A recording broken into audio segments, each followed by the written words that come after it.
আসসালামু আলাইকুম। আশা করি আপনারা সবাই অনেক অনেক ভালো আছেন। ব্যাকবোন স্কুলের পক্ষ থেকে আপনাদের স্বাগত জানাচ্ছি। আজকে আমরা আলোচনা করব লিখিত পরীক্ষার একটা পার্ট নিয়ে, তা হচ্ছে মূলভাব লিখন। আমরা ইতোপূর্বে মূলভাব লেখার নিয়মাবলী সেটা বিড়াল প্রবন্ধের আলোচনায় করেছি। আপনারা অবশ্যই কিন্তু সেটা একবার দেখে নেবেন, কারণ এই মূলভাবের নাম্বারটার উপর কিন্তু আপনাদের পরীক্ষায় যদি মূলভাবটা সুন্দর হয় তাহলে কিন্তু নাম্বারটাও কিন্তু ভালো পাবেন। অনেক সময় আমরা বইয়ের মূলভাবটাকে কপি করে দিই, এটা ঠিক না। আপনাকে কিছুটা হলেও ব্যতিক্রমী আলোচনা করতে হবে মূলভাব লিখনে। তো দেখি আমরা আজকের মূলভাব লিখনে রয়েছে আহ্বান গল্পের মূলভাব। মজার একটা গল্প, আপনারা জানেন, বুড়ির কাহিনী, গোপালের কাহিনী, আমি মরে গেলে কাফনের কাপড় কিনে দিস। এটা বর্তমান প্রেক্ষাপটে কিন্তু খুবই গুরুত্বপূর্ণ একটা আলোচনা, আহ্বান গল্প। তো আহ্বান গল্পের মধ্যে মূলভাবটা আমরা এখানে পড়ার আগে আমরা যা দেখতে পাই সেটা হচ্ছে গোপাল নামে একজন লোক, উনি শহরের শিক্ষিত লোক। উনি গ্রামে যায়, গ্রামে যাওয়ার পরে তাকে অনুরোধ করা হয় আপনি বাড়িঘর করবেন কিনা, মানে তার চাচার পর্যায়ে লোক অনুরোধ করে। সে বলছে আমি টাকা পয়সা পাই না, কি আর বাড়ি করব। পরবর্তীতে সে চাচার অনুরোধে এবং গ্রামবাসীর রিকোয়েস্টে সে বাড়ি করে, কিন্তু তার বাড়ির চেয়ে বেশি আকর্ষণ হয় তার একজন হচ্ছে বুড়ির প্রতি। সে বুড়িটা ধর্মের দিক থেকে যদিও ভিন্ন ছিল, কিন্তু ওই বুড়িকে দেখে কিন্তু তার মা এবং ফুফুর কথা মনে পড়ে। সেটাই কিন্তু আহ্বান গল্পের মধ্যে তুলে ধরা হয়েছে। পরবর্তীতে দেখা যায় লেখক হিন্দু হওয়া সত্ত্বেও বুড়ির রিকোয়েস্টে তার মৃত্যুর পরে কাফনের কাপড়টা কিনে দেয় এবং বুড়িকে কবর দেওয়ার সময় কিন্তু যায়। আসি আমরা যেটা পড়ি, আহ্বান গল্পে লেখক দুটি ভিন্ন ধর্ম। কেন ভিন্ন ধর্ম বলতেছি আমরা? লেখক থাকে হিন্দু ধর্মের, বুড়ি থাকে হচ্ছে ইসলাম ধর্মের। ভিন্ন ধর্মেরও আর্থিক অবস্থান। কেন আর্থিক অবস্থানে বলতেছি? কারণ বুড়ি থাকেন হচ্ছে গরিব, সে ভিক্ষা করতো সাধারণত, এ পাড়া ও পাড়া যেত আসতো, সেখানে লেখক কি করে তাকে টাকা দেয়। তো দেখুন, গ্রামের মধ্যে আমরা টাকা দিলে হয় কি, টাকা দিলাম শেষ সম্পর্ক, কিন্তু দেখা গেল কি এখানে টাকা দেওয়ার পরও সম্পর্ক শেষ হয় নাই। প্রয়োজনের সময় বুড়িকে হেল্প করার কারণে বুড়ি সারা জীবনের জন্য সে কৃতজ্ঞতা দান করে। বেড়ে ওঠা চরিত্রের মধ্যে সংকীর্ণতা ও সংস্কার মুক্ত উদার মানবিক সম্পর্কের মনোভাব তুলে ধরছে। সংকীর্ণতা ও সংস্কার, এখানে সংস্কার বলতে কি বোঝাচ্ছি? সংস্কার বলতে বোঝানো হচ্ছে যে সামাজিক যে রীতিনীতিগুলো আছে সেগুলোকে বাদ দিয়ে চলা। আমাদের বিভিন্ন সময় যে ধর্মীয় বা সামাজিক কিছু রীতি থাকে, যেটা রবীন্দ্রনাথ ঠাকুরের ঐকতান কবিতার মধ্যে আপনারা পেয়েছেন, সেটা হচ্ছে কি যে হিন্দুরা হিন্দুদের আইন মেনে চলবে, মুসলমানরা মুসলমানের আইন মেনে চলবে। এই সংস্কার থেকে বের হয়ে উদার মানবিক সম্পর্কটাকে কিন্তু এখানে হাইলাইট করা হয়েছে। প্রকৃতপক্ষে এটি একটি উদার মানবিক সম্পর্কের গল্প। একই কথাই ভিন্ন ভিন্ন ধর্মে বিশ্বাসী মানুষের সংস্কার ও গোঁড়ামি গুছে যেতে পারে নিবিড় স্নেহ। এটা আমি আরেকটা ক্লাসে আপনাদের বলেছিলাম যে নজরুলের একটা লাইন রয়েছে এরকম, হিন্দু না মুসলিম ওই জিজ্ঞাসে কোনজন, বল কান্ডারি ডুবেছে মানুষ সন্তান মোর মার। যে একটা নৌকা ডুবে যাচ্ছে, আপনি যাচ্ছেন নৌকার যাত্রীদের উদ্ধার করতে, তখন কি বলবেন? তুই হিন্দু তাহলে মর, তুই মুসলিম তাহলে উঠ, এভাবে বলবেন না। আমাদের প্রথম পরিচয় হওয়া উচিত আমরা মানুষ। এখানে সেম কথাই বলছে, নিবিড় স্নেহ, উদার হৃদয়ের আন্তরিকতা ও মানবীয় দৃষ্টিভঙ্গির ফলে কি করা হয়, যত ধরনের গোঁড়ামি রয়েছে বা নীচতা রয়েছে সবকিছু কিন্তু দূর হয়ে যায়। স্নেহের জোরে মিল করতে, তা দেখেন স্নেহ একটা বড় বিষয়, কারণ লেখক বুড়িকে, মানে বুড়ি লেখককে স্নেহের জোরে কিন্তু ভালোবাসে, সন্তানের মতো করে ভালোবাসে।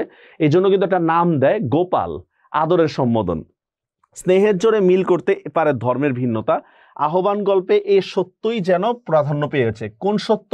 যে ধর্মের যে ভিন্নতা সেটা স্নেহের জোরে বিভেদটা মুছে যেতে পারে। আলোচ্য গল্পের কথক পিতামাতা হারিয়ে চাকরির সূত্রে শহরে থাকে। আচ্ছা, মাতার কথা তো আমরা পেয়েছি গল্পের মধ্যে, পিতার কথা কেন বলতেছে? কারণ এখানে বলা আছে খুড়ার কথা কিন্তু বলা আছে, বাবার কথা কিন্তু বলা নেই। এই জন্য বলা হচ্ছে পিতামাতা হারিয়ে। মাঝে মাঝে গ্রামে আসে, একবার গ্রামে আসলে ঘটনাক্রমে আপনাদের নিশ্চয়ই খেয়াল আছে, বাজারে যাওয়ার সময় কিন্তু বুড়ির সাথে দেখা হয়। ঘটনাক্রমে গ্রামের এক বিধবা বুড়ির সাথে কথা হয়। বুড়ির স্বামী মারা যাওয়ায়, বুড়ির স্বামীর নাম কি? জমির। আপনারা চাইলে এখানে নামটা লিখে দিতে পারেন, বুড়ির স্বামীর নাম জমির। বুড়ির স্বামী মারা যাওয়ায় তার জীবনযাপন খুব কষ্টের মধ্যে পড়ে।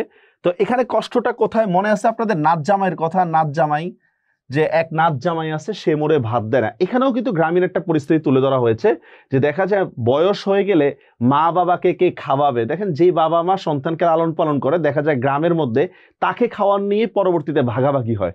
সেম এখানে এই বিষয়গুলো তুলে ধরেছে। কথকের গ্রামে আসার খবর পেলেই বুড়ি ছুটে যেত। কেন? আচ্ছা, বুড়ি কেন ছুটে যেত? কথক মনে করেছিল বুড়ি হচ্ছে সাহায্যের জন্য ছুটে যেত। বিষয়টা আসলে এমন না। বুড়ি মানে লেখককে সন্তানের মতো ভালোবাসে, এই জন্য কিন্তু ছুটে যেত। এই জন্য আপনারা দেখেছেন কুমড়া আনতো, লাউ আনতো, পাতিলেবি আনতো, যা যা পারতো সে কিন্তু আনতো। আচ্ছা, তার খোঁজ খবর নিতে বুড়ির সাধ্যমতো কথকের যত্ন করতো। দেখছেন, এভাবে দুটি ভিন্ন ধর্মের মানুষের মধ্যে আত্মিক সম্পর্ক স্থাপিত হয়ে যায়। ঠিক আছে, বুঝতে পারছেন বিষয়টা? পিতামাতার স্নেহবঞ্চিত গোপাল গ্রামে এসে বুড়ির মাতৃস্নেহে এক অন্যরকম এক মানুষে পরিণত হয়। তার মধ্যে যে সংস্কার কিংবা তার মধ্যে যে সংকীর্ণতাগুলো ছিল, সে সংকীর্ণতাগুলো কিন্তু আর থাকে না। গোপালের জন্য বুড়ির নিঃস্বার্থ স্নেহ বাৎসল্য, এই বাৎসল্য মানে বুঝেন সন্তানের মতো করে ভালোবাসা, এটাকে বলে বাৎসল্য। দেশকাল জাতি ধর্ম শ্রেণীবিভেদের ঊর্ধ্বে দরিদ্র পীড়িত মানুষের সহজ সরল, এ আরেকটা বিষয়, দরিদ্র পীড়িত মানুষের সহজ সরল জীবনযাপন। কেন? এখানে এই লাইনটার মধ্যে অনেক বিষয় তুলে ধরা হয়েছে। যেমন যখন গোপাল গ্রামের বাড়িতে যায় তখন গ্রামের মানুষ তাকে ধরে যে কি তুমি বাড়ি ঘর করো। আরে ভাই, গোপাল বাড়ি করলে মানে লেখক বাড়ি করলে গ্রামের মানুষের লাভ কি? কোনো লাভ নাই। কিন্তু গ্রামের মানুষ কি চায়? যে আমার ঘরের ছেলে আমার ঘরে ফিরে আসুক। দেখেন ওই যে খুড়ামশার কথা আছে না, যে টাকা পয়সা কম পাও এখানে আপত্তি কি, ঘরের ছেলে ঘরে থাকবা, এটাই হচ্ছে কথা। এরপর দেখেন বুড়ির সাথে যে এক মহিলা থাকে, বুড়ির সাথে যে মা বলে ডাকে, হ্যাঁ, তো দেখেন সেও কিন্তু গরিব, বুড়িও গরিব। যে একটা লাইন আছে কিন্তু, মোর চালা ঘরের পাশে ওর চালা ঘর। হ্যাঁ, তো এই গরিব হওয়া সত্ত্বেও দেখেন একজন আরেকজনের প্রতি একটা আত্মিক টান কিন্তু রয়েছে। এখানে তুলে ধরেছে সরল সহজ জীবনযাপন ধারার যে প্রতিফলন এই গল্পের গুরুত্বপূর্ণ বিষয়বস্তু। তাই বুড়ির মারা যাওয়ার কোনো খবর না পেলেও গল্পকথক অর্থাৎ বুড়ির আত্মার টানে গ্রামে ফিরে আসে। বুড়ি মারা যাওয়ার কোনো খবর না পেলেও আত্মার টানে ফিরে আসে। আমরা অনেক সময় বলি না যে কোথাও কোনো ঘটনা ঘটলে মা সবার আগে জানতে পারে, ঠিক এরকম বিষয়টা।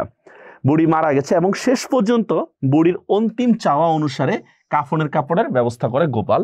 গ্রামীণ লোকায়ত প্রান্তিক জীবনধারা, প্রান্তিক শব্দটা খুব ইন্টারেস্টিং।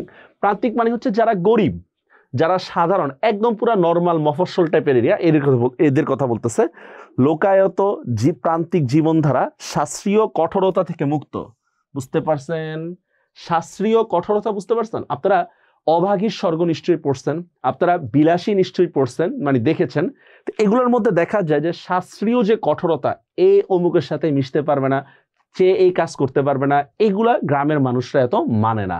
সেখানে সবাই আমরা একসাথে বসবাস করি। কঠোরতা থেকে যে অনেকটা মুক্ত, এই গল্পে সেটাও উন্মোচিত করা হয়েছে। তো যদি সামারিটা বলি, দেখেন পুরো প্রত্যেকটা লাইনের মধ্যে কিন্তু আমরা কোন কথা দিয়ে কোন কি বোঝানো হয়েছে সেটা একদম বলেছি। যে এখানে দুইটা ভিন্ন ধর্মের লোক কিন্তু স্নেহ ভালোবাসার টানে একত্র হয়ে গেছে এবং তাদের মধ্যে কোনো সংকীর্ণতা থাকেনি, সেটাই কিন্তু এখানে তুলে ধরা হয়েছে। তো আশা করি আপনারা এটা বুঝতে পেরেছেন। তো যদি আপনাদের কোনো থাকে মানে কিভাবে আপনারা মূলভাব লিখবেন, তাহলে অবশ্যই কিন্তু বিড়াল প্রবন্ধটা একবার দেখে নেবেন। সেখানে মূলভাব লেখার নিয়মাবলী আমরা তুলে ধরেছি। দেখা হবে পরবর্তী ক্লাসে নতুন একটা টপিক নিয়ে। ভালো থাকবেন। আল্লাহ হাফেজ।